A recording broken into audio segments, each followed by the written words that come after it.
Hi, gang. Hey, it's Monday night again. Here we are. The old faithful, all six of us, we're here again tonight for you because we love Monday nights. It's our tilt night. And we come to you every week in the hopes that we can inspire you, we can motivate you, we can get you all set for the following week because, let's face it, we all need that little pump. And so we do this for the dreamer, the doer, the entrepreneur, which is all of you out there. And tonight, yes, we are having a special guest on.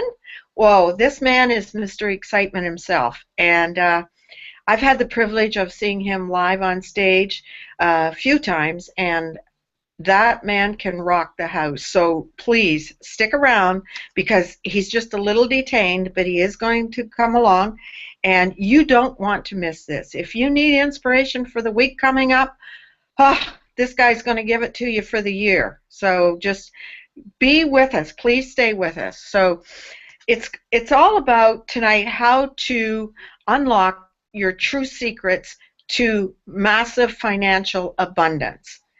Now, he's going to get into it very deep. I just want to tell you a little bit of perspective that of what I feel holds a lot of people back.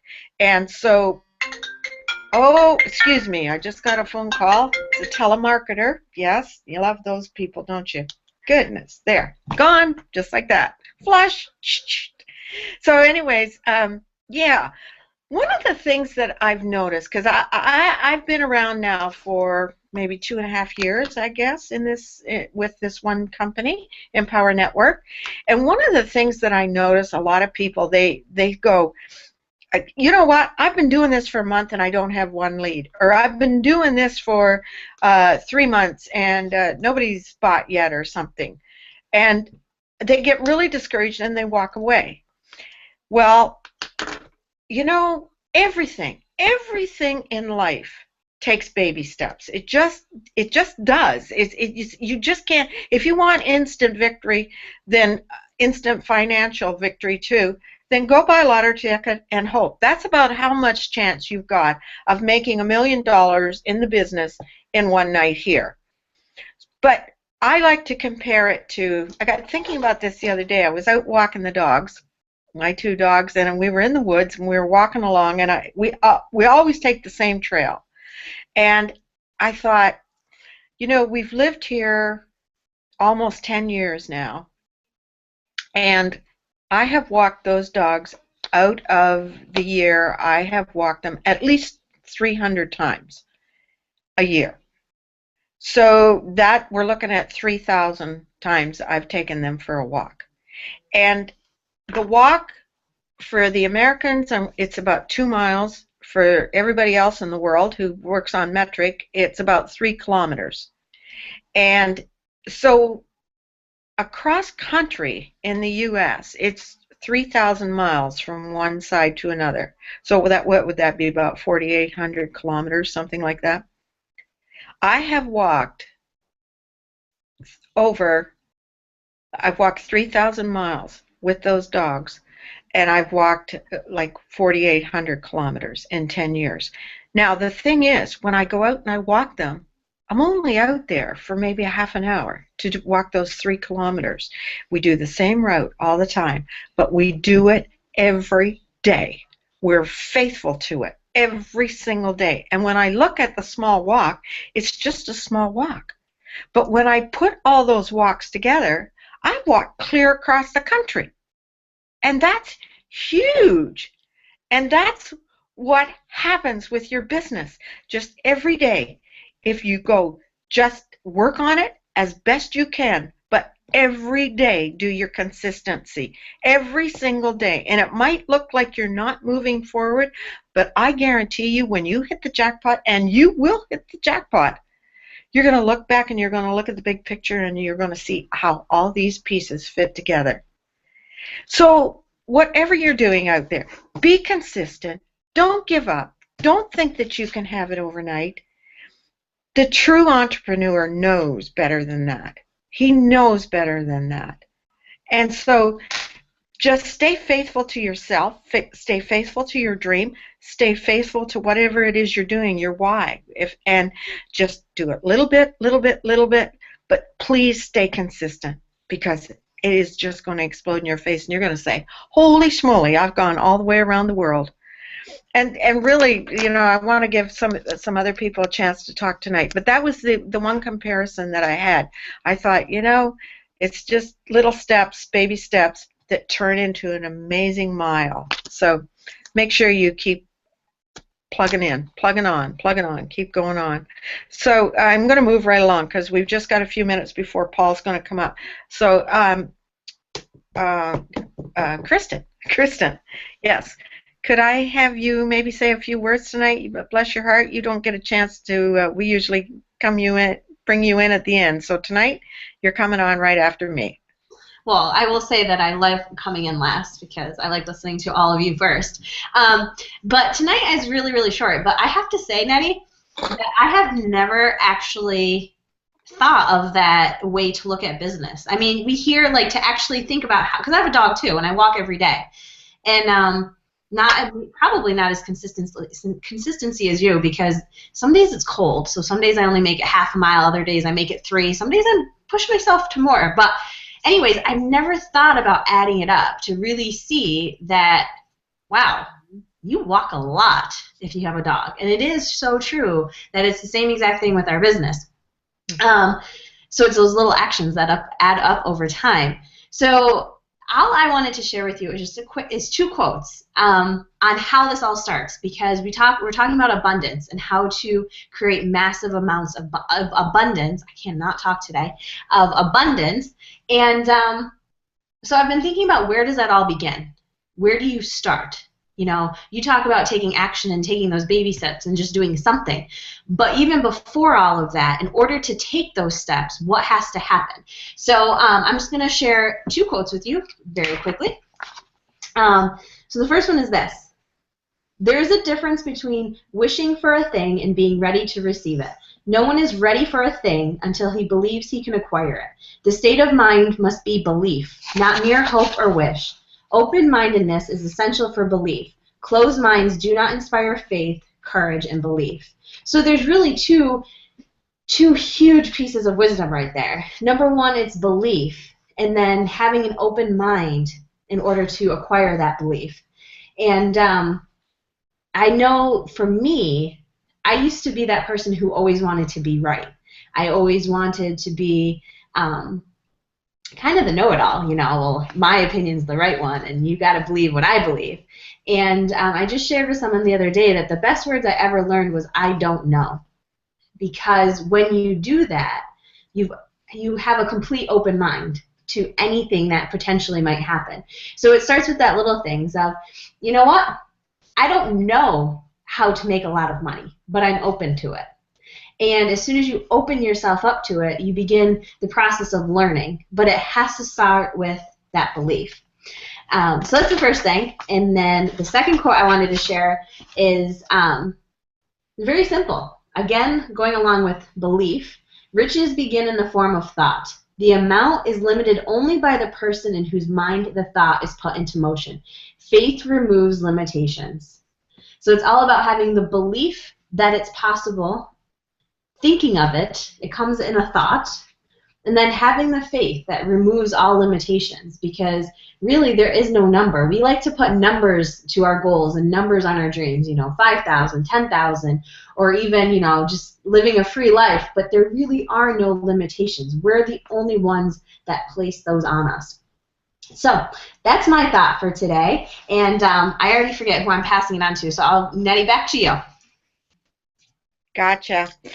Well put. I love those quotes, Kristen. Thank you so much for sharing those with us. I think quotes, that's why you see so much of that on Facebook, because they really do hit a person right between the eyes, and they may be exactly what they need to hear that very day. So thanks for bringing those up for us. Shirley May, how would you like to say a few words? Thanks, Nettie. I have actually not prepared too much to talk about. I do know that our time is short while we're anxiously waiting on Paul. I just kind of want to talk about kind of give a prelude. If you guys don't know who Paul Hutchings is, he's going to be coming on the call tonight. And I just kind of want to talk about when I first came across him and kind of what I learned. I was at a point in my life, kind of in my business, where I was low. I was low energy. I knew what I needed to do every day, but I just couldn't do it. And I started looking for leaders to follow, and I came across Paul, and I think I was just listening to a hangout one time, and I heard this high energy guy, and you guys will hear him when he gets on tonight. But basically, what happened was I listened to the hangout, didn't know who he was, searched for him all over because I needed to know who that voice belonged to. Finally found out his name was Paul, and I started jumping on his morning calls. He does these Think and Grow Rich mindset calls every morning, and he'll probably talk more about that when he gets on. But I just wanted to share that with you. If you guys are feeling low and you're feeling like what you're doing isn't working, well, you need to match your vibration with what you want. And when you can do that, then you can start allowing what you really want to come into your life. So Paul was one of the first guys that I started following when I started this business. And hopefully after tonight, you guys can follow him too. So I just wanted to share that with you guys. And Nettie, back to you.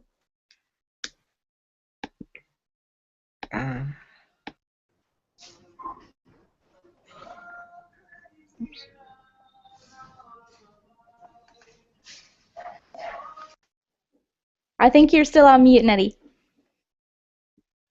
Okay, there I am. Hey, I'm back now.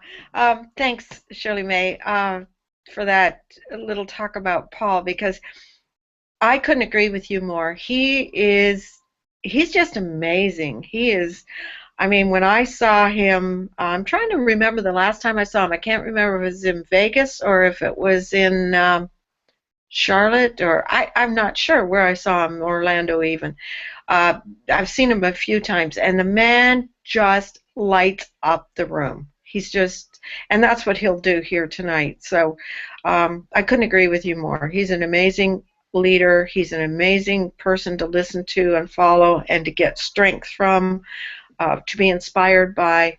And if any of you are watching out there and you think that you know of a friend or someone that really needs to hear someone inspire that person that you know, get them on here. Send them the link. Be a good friend and send the link to them, because this guy will make them, all their answers come together. So I just on that note, hey Zen, have you got anything to say from China?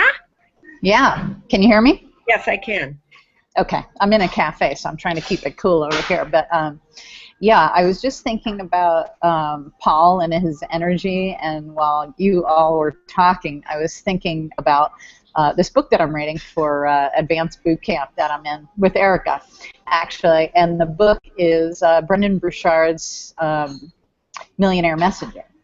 And in there, it's really, you know, I started getting all fired up, because the truth is that guy was very similar to Paul's story, in that, you know, the trajectory of like gaining no momentum and kind of being just broke and trying to figure out his way, the path to breaking through, was just unbelievable. And then when he did break through, now he had to deal with having so much money, which I thought was really interesting, because he addressed something that I run into it in hypnotherapy, because people really do have a fear of success sometimes, because often your family and friends don't get it when you start making a lot of money. They don't understand this business model, first of all, a lot of times. And so being an expert in the industry, first of all, is the online industry. It's the expert industry for Brendon Burchard. He consults with people who are in this industry and other industries. And I just thought the whole trajectory of the stories are so amazing, because often people think, well, you are making no headway. You know, because people can have a learning curve of 1 month, 90 days, a year, 2 years. But then you see people, the big names in the industry, people like Paul Hutchings, people like the man who wrote this book, Brendan Burchard, who all of a sudden they do that one thing that gives them exponential growth. And suddenly they've got an email list and people wanting, practically begging for their advice, their coaching, and their systems. And that's the day where people turn around and go, wow, look, you're an overnight success. Well, not exactly. And so I'm thrilled to have Paul tell this story because it really is going from a single wide trailer to where he is now. And he is very inspirational and motivational. When he speaks, everybody stops. And there's thousands in the room, and there's not one sound going on, not one side conversation. Excuse me. Because he's just so inspirational. When you hear stories like that, true stories where people struggled, but stayed daily, stayed consistent, and then suddenly one day, kaboom, their business kind of blows up. There's the opportunity to just understand that can happen for you too. Do you want it? Do you want to jump in, get your feet wet, and just go for it? Because sometimes in life you have to just go for it. Regardless of what your friends or family say thank you for your input, and I'll be carrying on. Thank you. I understand that you're trying to protect me or whatever it is that you're doing, but that's not going to slow my roll. And that's why, you know, when I read Brendan Burchard's book, when I hear stories like people like Paul Hutchings, I just get fired up because the truth is that they just blasted through all of that. They just, I don't know, sometimes, you know, people put their inspiration in outside things, their why, or their vision is big enough where they just see helping so many people through what they do. And that was one thing that really rang through in that book yesterday. I read that one thing, and when he was starting to talk about the guilt or the shame that comes up around making so much money, was that he just said to himself, I gave value to so many people. And when you give value to so many people, why shouldn't that energy come back at you in the form of money? And people hate talking about money. I don't. It makes the world go round, and when you give value, it's just energy, and it should come back to you. And so on that note, I totally agree with Brendan Burchard. And when you hear a story where somebody was fighting with their own energy about gathering that energy towards them, that money energy, and then you hear somebody like Paul talk about it and where he came from, you know, the single wide trailer, you know, when you hear him tell his own story, you'll just be blown away. But when you hear somebody speak from the heart like that about where they've been, what changed it, this system that we're all in, and how it took them some time, but when it blew up, it blew up. And that's what I'm wishing for all of you. So I'm going to end it right there. Hopefully there wasn't too much background noise going on, and I'm going to hand it back to you, Nettie. Thank you. Looking forward to hearing from Paul real soon. Thanks, Zen. That was lovely what you said. That was really, really nice. And, you know, I couldn't agree with you more on people. How do I want to word this? I want to say it's like you kind of touched on it when you said, you know, what are people afraid of and what are they worrying about? Because, and I don't want to make light of this, this is very serious, but we all know world round that there was a tragedy in Paris this past weekend. Some evil people doing some things that just it really rock everybody's world. And our prayers all go out to them. But, you know, and I don't mean this but as a bad thing. I mean it, you know, a lot of people will let stuff like that stop them from really pursuing their dreams and going after what they want because they're too worried. They're too worried about what's going to happen when they step outside or when they travel. Or, it was the same when SARS came to Toronto. And I lived up there. It was like, don't go traveling to Toronto because you're going to get sick. And I think like 25 people had this or something, and you were going to get sick.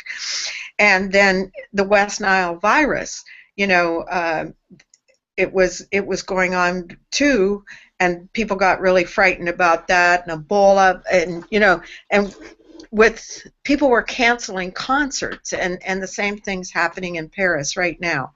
The people are worried, and I hate to see that in people because there's so much goodness in the world that is really overshadowing this badness, and like I remember the concert. There was a concert scheduled in Toronto with Billy Joel and Elton John, and they canceled it because of the risk. And I thought to myself, well, holy crap! One of them dresses in women's clothing, and the other one lives in New York City. So what is riskier than that? But they canceled it. So I just, my question for you before Paul gets on is, what are you worried about? Like, are you worried about what people are going to say if you get into this business? Are you worried about the money that it might cost you to get into this business? I know Paul's going to touch on that because I know he was down to like his last nickel when he went into this.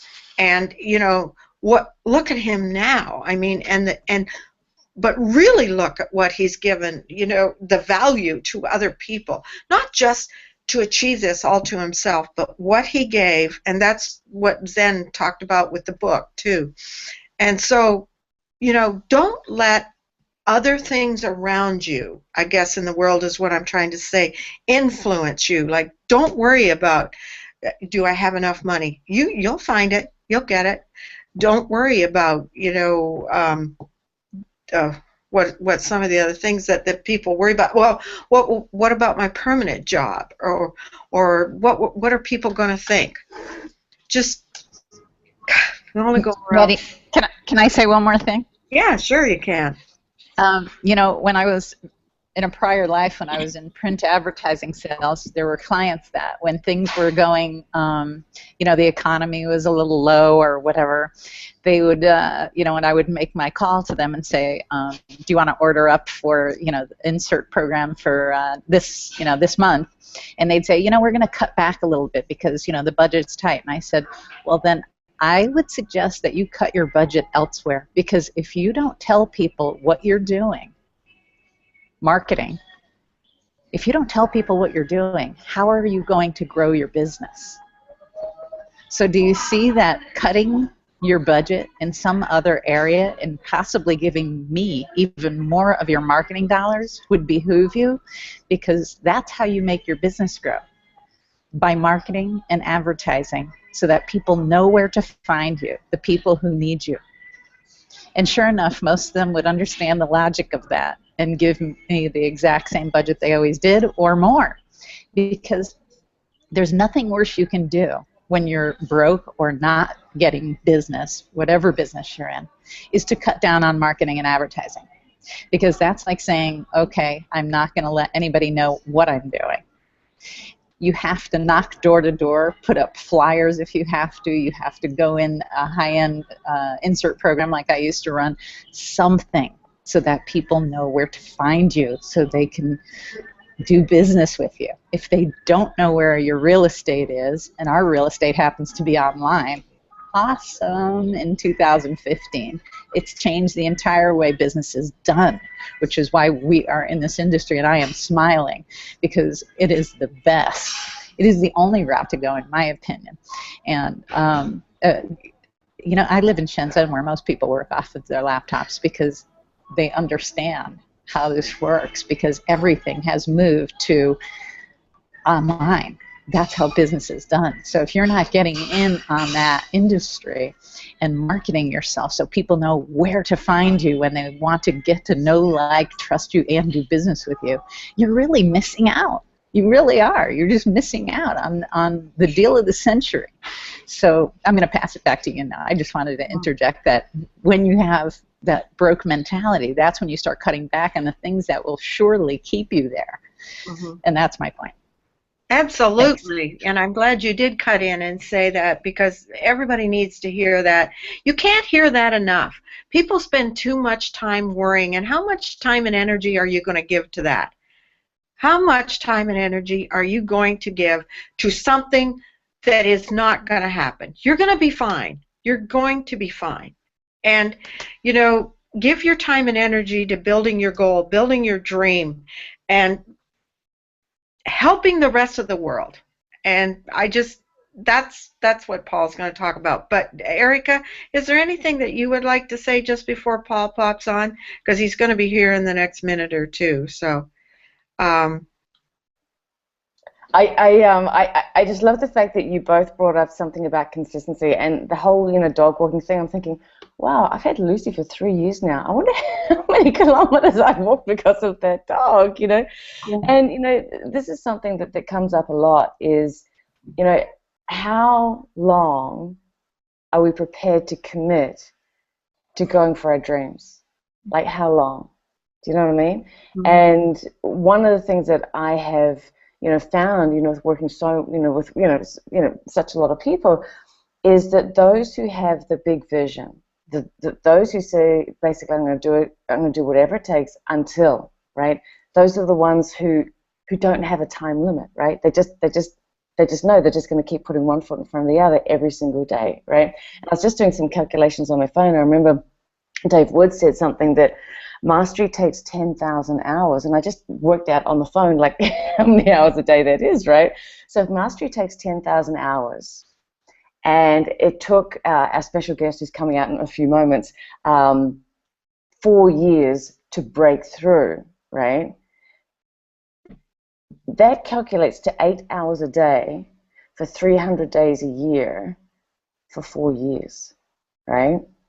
Mm-hmm. Now, some people will get into, a business opportunity like we are here, and they'll say funny things like, oh, I'll give it 3 months and see how it works out, I'll try it for, like a couple of weeks and see how I go, And the first conversation I always have with these people is to relate it to a university degree, right? If you're going to college, right, and you're going to learn how to be an accountant or a lawyer or a surgeon or something like that, you don't say, oh, I'm going to turn up for a month and see how I go. I'm going to dip my toe in the water, right?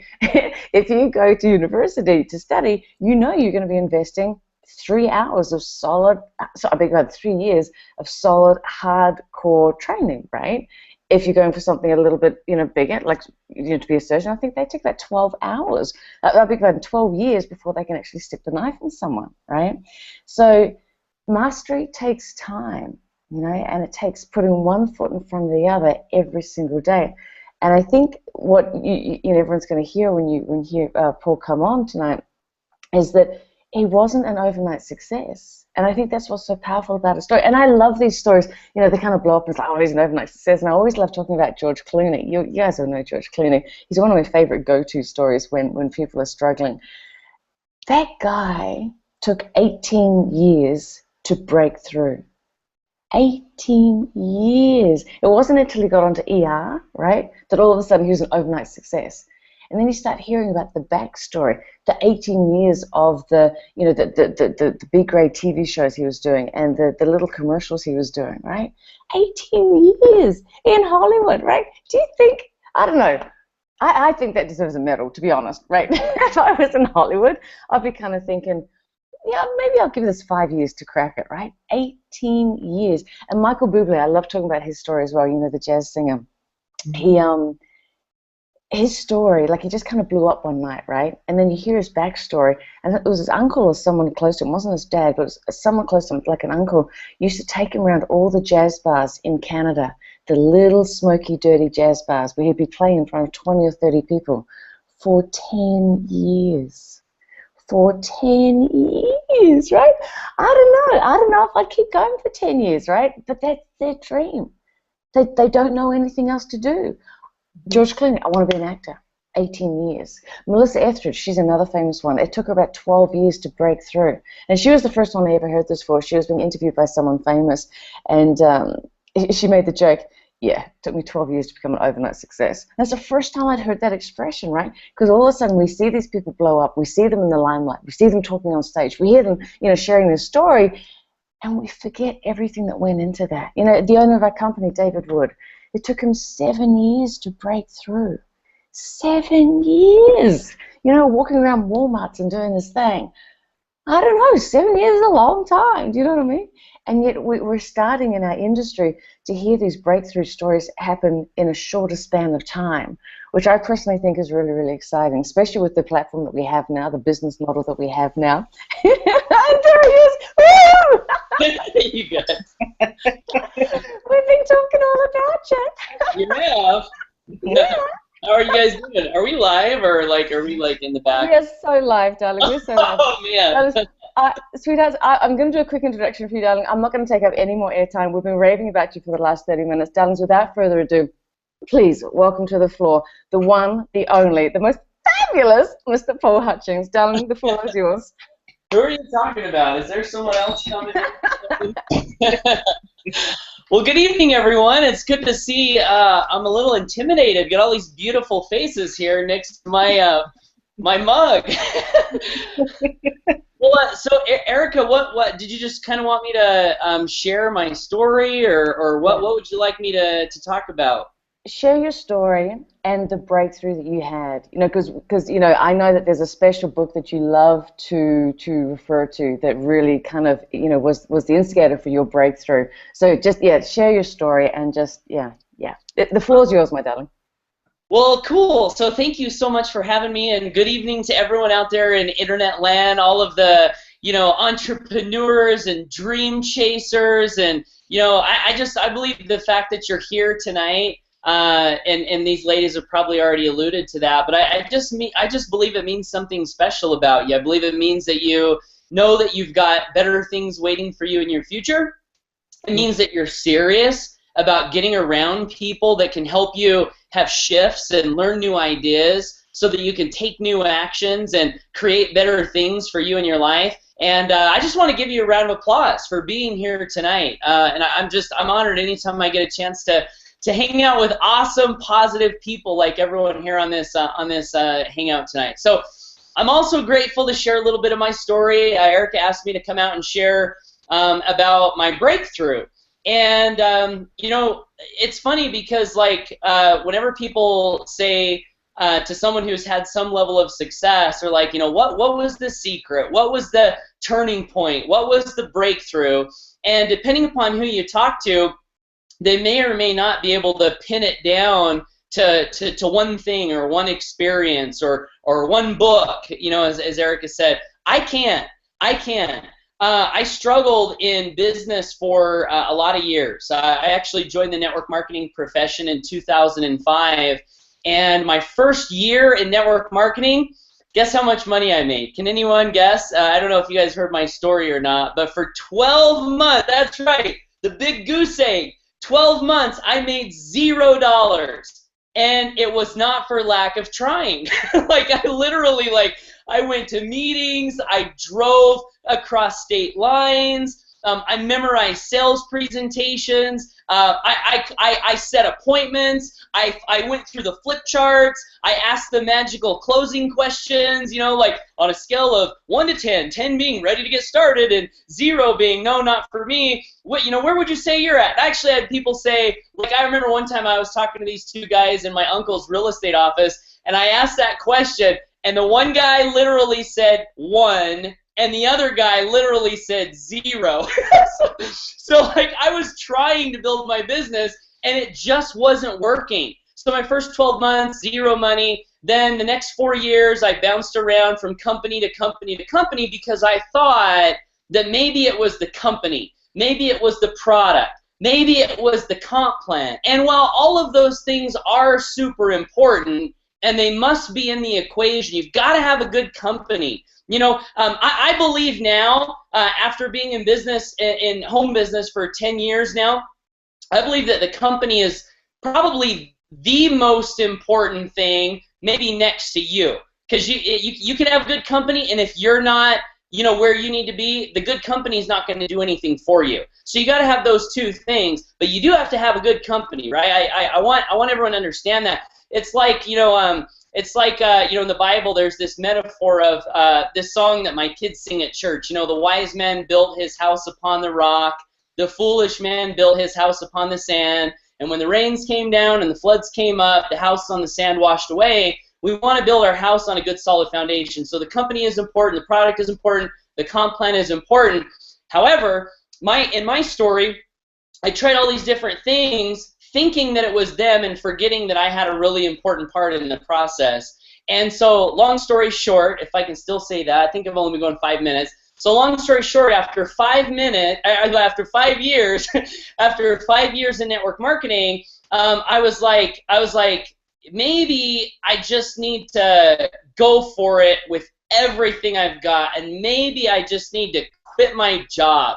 And I talked to my wife, my beautiful wife, Crane. I said, honey, maybe we're not making it happen because we've just got this stupid job, and it's 40 hours a week, and it's sucking all our time, and maybe if I quit my job, that might be the key. So my wonderful, supportive wife, she said, Paul, she says, we've got some savings. We're living in a trailer, because we were living in a single-wide trailer house. We parked it on my grandfather's land. He's got a farm here in southeast Idaho.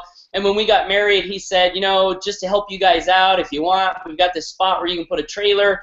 And so we did that. And because we did that, which I think there's a really important lesson here too, that a lot of people sometimes skip over, and that is, there's this great quote from Dave Ramsey, I think it was, where he says, live like no one else now so you can live like no one else later. And we made a conscious choice to keep our expenses low so that we could be more free to do things like quit my job if I ever wanted to quit my job. So in any case, my wife says, we're living in this trailer, we've got some savings, we're not rich, but we have some savings. Why don't you go for it? Why don't you just go for it? So I said adios to the boss. I was literally making $1,000 a month at the time in this network marketing company that I was in. After 5 years, I finally had one company where we started to have some success, and I got it up to $1,000 a month. I quit my job, and I was like, oh, it's game on. Like this, finally, we're finally gonna do it.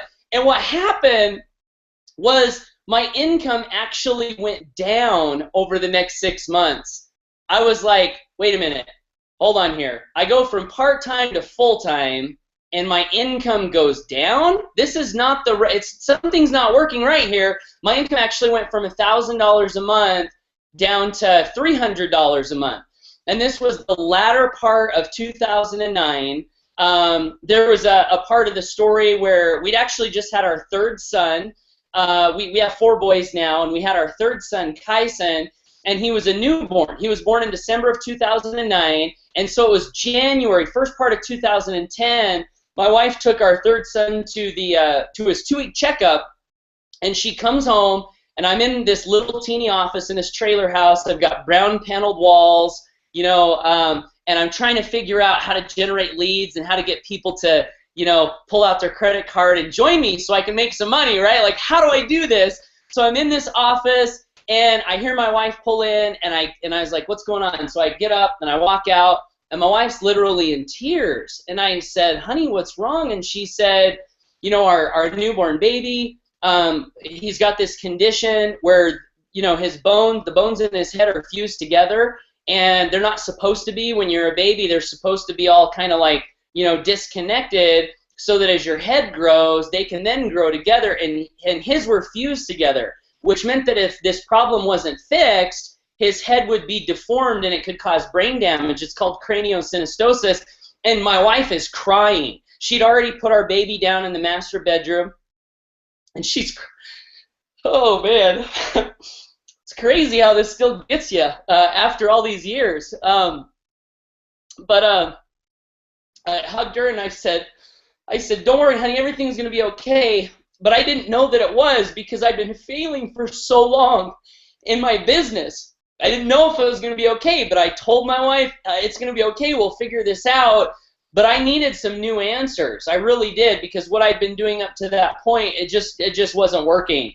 And so about a couple weeks after that, I was putting my two oldest boys, Caden and Cameron, to bed in the back room of this 1984 single-wide trailer house. They had bunk beds, and we had, if you've ever been in a trailer, you know there's not a lot of room, so like we were using the top bunk as storage, and the two kids were sharing the bottom bunk. One was on the one side, the other was on the other.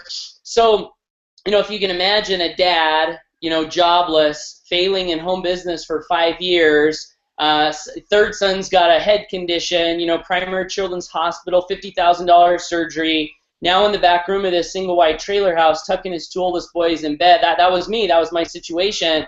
And so I read them their stories. They drifted off to sleep, and there I was as a dad, just kind of like looking down at my two sons. And I started to cry because my plan wasn't working, and I felt like I was a failure as a husband and a father and a provider. And I just didn't know what to do, because I'd been doing everything that they told me to do. You know, I'd made the lists, I'd called all my friends and family, I'd gone to the meetings, I'd, you know, done all these things, and it just wasn't working. And so I knelt down by the side of their bed, and I offered a very sincere prayer to God. And I said, God, you know, if you're there, I'm trying to do the right thing by my family. I'm just trying to provide for them, and I'm just trying to, you know, do the best that I can to be a good husband and dad. I want to be home with my kids. That's the whole reason I'm doing this home business thing. You know, like I don't have dreams of, you know, having Lamborghinis and you know, seaside mansions. You know, I think all that stuff's great if that's what you want, but that's not what I wanted. I just wanted to be a stay-at-home dad. I just wanted to be a dad. My dad left my family when I was 8 years old, and so I grew up without a dad, and for whatever reason, I just wanted to provide to my kids what I didn't have growing up. So that's why I wanted to be in this home business profession, and I wanted it to work. So in any case, I'm praying, and I felt a little bit better inside after I offered the prayer, although I still didn't have, you know, the answer that I needed. However, within a very short amount of time, it was like within the next couple of weeks, two things happened. The first thing that happened was I had this thought in my mind, which was, you need to study the book Think and Grow Rich. And I was like, well, I've read that book before. You know, my first year in network marketing, they had this recommended reading list, and Think and Grow Rich was on that list. And I read it my first year in network marketing, but for whatever reason, I was inspired to not just read the book, but actually do what the book told me to do. And it was a very distinct impression. And so I started to study the book. That was the one thing. Now the other thing that happened was I was on the internet, and I was trying to figure out ways to, you know, grow my business that were different from what I'd been doing. And I ran across a video, maybe like the one you're watching now on this Hangout, where there were people on the video. There was a guy, his name was Dave, and he was saying that you could use the internet to find people who already wanted whatever it was that you were selling. So he was like, you know, instead of going out there and trying to convince all your relatives who know you're broke why they should follow you in your plan to get rich, right? Because that's what I was doing. I was living in a trailer, and I was like, I was dropping off juice at my aunt and uncle's house. I was like, hey, this is good stuff, and you know, we can make a lot of money doing this. But all the while, they knew that I was living in a trailer, driving an old car. They knew that I wasn't, you know, someone that they might want to follow. So on this video, this guy says, you know, there's this thing called marketing, and through the internet, you can actually find people who want to build an income from home. You can actually find people who have dreams and goals and aspirations in life and are serious about taking action and charting a new course and designing a new plan. And on this video, he was like, so why not use the internet to take what you've got, your idea of financial freedom, your idea of being home with your family, and use the internet as this medium to connect you with the other people who are like you. So that was the second thing that happened. So what happened was in the first part of 2010, I got Think and Grow Rich, and then I've got this idea of internet marketing. And so I'm studying Think and Grow Rich. I'm literally like, whenever Napoleon Hill said, do this, I folded down the corner and I did it. I will do what you tell me to do.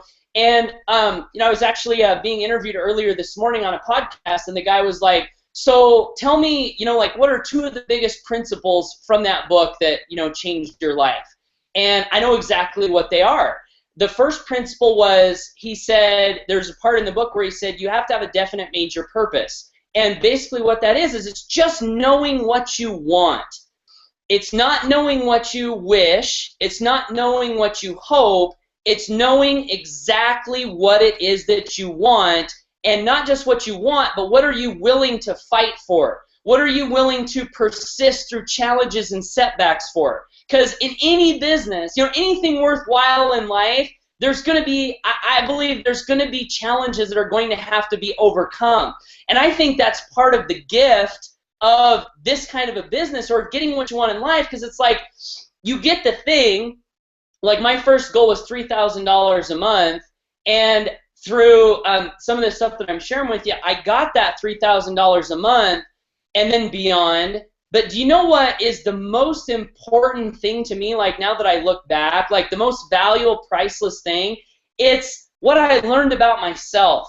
I learned that I could face challenges and not quit. I learned that tough things could happen in business, and I could get up again, and I could be okay. And that's like priceless knowledge that I now have about who Paul Hutchings is as an individual. So there's like all these treasures that we pick up along the way. But in any case, so like the definite major purpose, and then there's another part in there where he talks about this self-confidence, building belief in yourself, believing in yourself, believing in your goal, believing in your dream.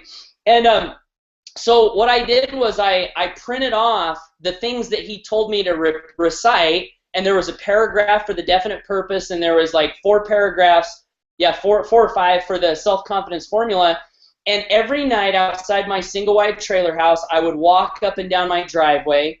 This was before I had had any success. It was just a few weeks after that prayer in the back room of that trailer, and I would walk up and down my driveway, and I would look up at the stars, and I would repeat my purpose, and I would repeat that self-confidence formula, and I would basically just be like, by the last day of December 2009 or 2010, whatever it was, I will have in my possession $3,000 residual income. And I would go through this formula, and what happened, I didn't know it at the time, but like he describes it, all throughout his other literature as auto-suggestion or self-programming. And what happened to me when I did that, when I was faithful in it, is I went from a state of hoping, praying, crossing my fingers, wondering, like, will this work for me? Maybe. I wonder if I'm ever going to make it. Like, I wonder if this is ever going to work out for me. I went from that sort of a mindset to all of a sudden, like, I just knew it. I just knew that the money was waiting for me. I could see the money in other people's bank accounts, and I just knew that all I had to do was perform the service necessary to get those dollars into my bank account. And I got this state of faith. I just got this state of faith, and it was like this magical, I call it like magical fairy dust was like sprinkled over my soul, and like everything in my business changed. The way I spoke changed. The way I talked to people changed. The way I wrote my emails changed, because I knew that my dream was going to happen, and I just started acting differently, and people started to identify with that and follow that.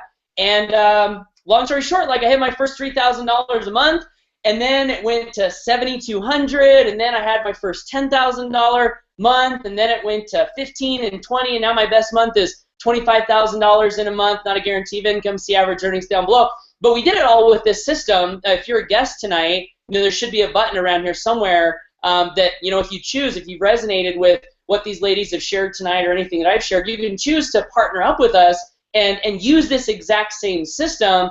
But the money is great, the money's awesome, but what's priceless for me, and I always love to reiterate this, is that we were able to pay off our home in the country. So I moved out of the trailer. When my wife and I first got married, we always had this dream of owning our own home and not having a mortgage on it, because for some reason we've just got this fire of freedom inside of us, and we're just like, we want to be free spirits. And that's one of the reasons we lived in the trailer, because we were like, we would rather live in a trailer and be free than live in a mansion and be a slave. So we wanted to have a house out in the country that had land where we could raise our kids, and we wanted to pay off the mortgage. And thank goodness for this business and this system, we were able to pay off the mortgage on our house, and now I get to be a dad. Like in the morning time, just this morning, I had breakfast with my wife and my little 3-year-old. It's his birthday tomorrow. His name is Cashton. We call him Cashy. And one of his brothers says, well, since it's your birthday tomorrow, it's Cashy Eve, like instead of Christmas Eve. So like all day we've been saying, Happy Cashy Eve, just like having fun with him and stuff. But like I get to do this stuff because of what these ladies, are here on this hangout sharing with you. And it's the biggest blessing ever. And so I'm grateful to be able to share my story. That's my story, and I'm sticking to it, Erica.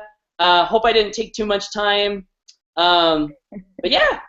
Darling, you know what? Your story gives me goosebumps, and it's not just because of your story. It's the way you tell your story. You live your story. It's like, I think those people who are still connected with the raw pain of the struggle and can bring that back have the most inspirational effect on the masses when they speak, and you're one of those guys. I've seen you speak on stage so many times, and you give me goosebumps every time I hear you speak, because you still remember what it was like. A lot of speakers, you hear them speak, and it's almost like they're kind of disconnected with the struggle. Do you know what I mean? Yeah. And one of the reasons I love hearing you speak is that you've never forgotten the pain of the struggle. And yeah, sorry, I'm getting a bit choked up, because it hurts sometimes. It really hurts when you're going after your dreams. It hurts. Can you share just one thing for our viewers who might be struggling right now, just with belief or mindset, just one thing that they can hold on to that will just help them just keep putting one foot in front of the other every day? Yeah, and I gotta tell you, Erica, I know I told you and your awesome hubby at the last event, I just love you guys. Like your videos, when I see you on Facebook, you're so real and authentic, and you're just like this sun that's just like shining rays off. So anything you say about me that's good, I just gotta send it right back to you. And, it's just great. Thank you. Yeah, but I guess like one thing that kept me going through the challenging times was I would just always think about I don't know the best way to put this, but just like the end of life. Like life is so short.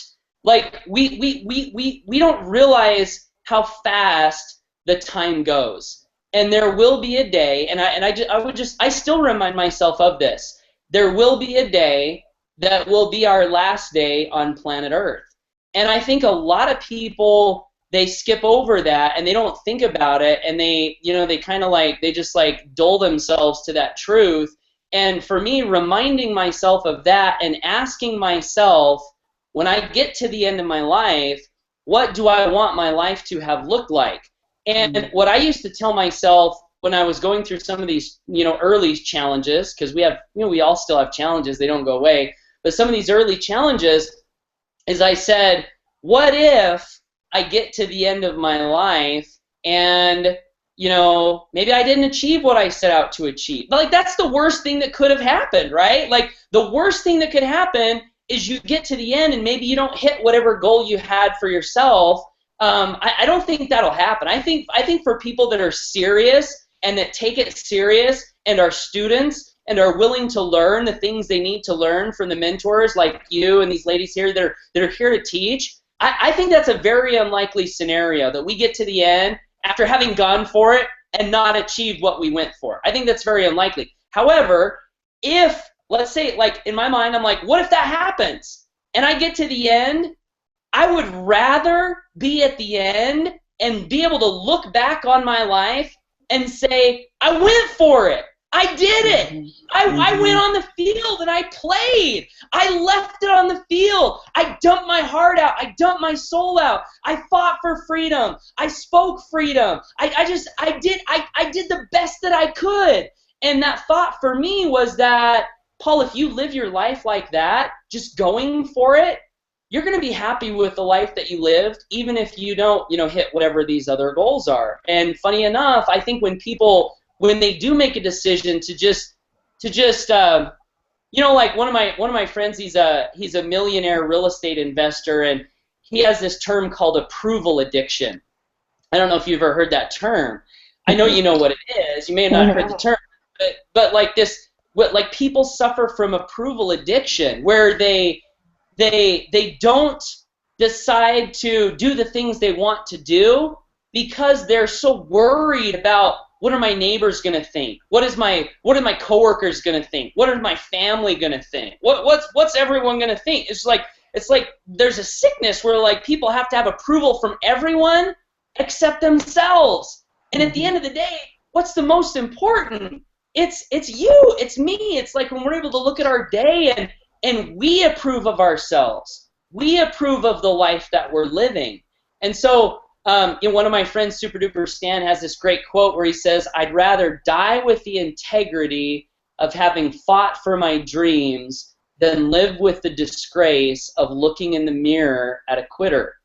I just remember that quote. I guess that's what I would leave people with. It's like I tell my I've got this 3-year-old, Kashi, it's his birthday tomorrow, and for some strange reason, the last few days I've been picking him up, and I'm like, Kashi, you gotta live your life! You gotta live your life! Just like kind of funny, like he laughs and I laugh.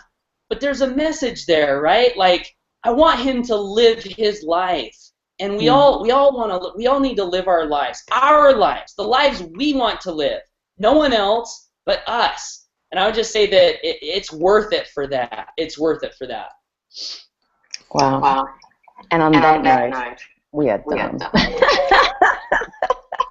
Well, my darling, I'm going to hand it back to Nettie to close, but Paul, I just want to say thank you so much for coming out. I know that you actually sacrificed tonight to be with us tonight. You have your own team. You were on a team call, and this is just another thing I love about you. You leave it all on the field. In a heartbeat. When I invited you to come out tonight, you said, "Oh, well, I've got this, but I'm there for you." Do you know what I mean? And this is the heart of a servant leader, and I love you so much. I know our team loves you so much. I know everyone in the chat loves you so much. I see there's a lot of love over there. And I just want to thank you so much for stealing away from your team and your family to be with us tonight. I wish Kashi a beautiful birthday tomorrow. I'm sure there are going to be fabulous photos all over Facebook. And I want to thank you so much for sharing such inspiration with our Tilt family, with our audience, with our viewers who came to hear your message tonight. And I know that you've put a fire in my heart, and I feel very confident that you've put a fire in every single person's heart that came along to see you tonight. So thank you so much, my love. Thank you, thank you, thank you. And I'll hand it back to Nettie. Thanks, Erica. I appreciate that. And Paul, if I could reiterate everything she said and more, I think one of the things that you said that really caught me was state of faith. And that if people go with that and remain in a state of faith, they can't lose. They just can't lose. They've got everything on their side. And I told them before you got here, I said, this man is like the Tasmanian devil on steroids. And you did not disappoint us. You lit us all on fire. And if these people don't leave this hangout fired up and ready to go to kill it this week, I don't know what will do it for them. 50 Mountain Dews, maybe. I don't know. But anyways, I can't thank you enough. And people out there that are watching us, see what we're all about. See what kind of a company this is. See what kind of a family this is. See what kind of a tribe this is. Click that button below. Don't wait. What are you worrying about? Who cares what they think, what anybody else thinks? Like Paul said, and I couldn't have said it better, do it for you. Do it for your dreams. Do it. You only go around once. So do it. Just do it. Click the button below. Thank you so much for joining us tonight. And if you want to reach out to any of us, you can get us all on Facebook.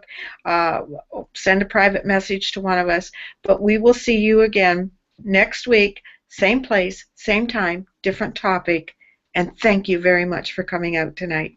Really appreciated it. Bye.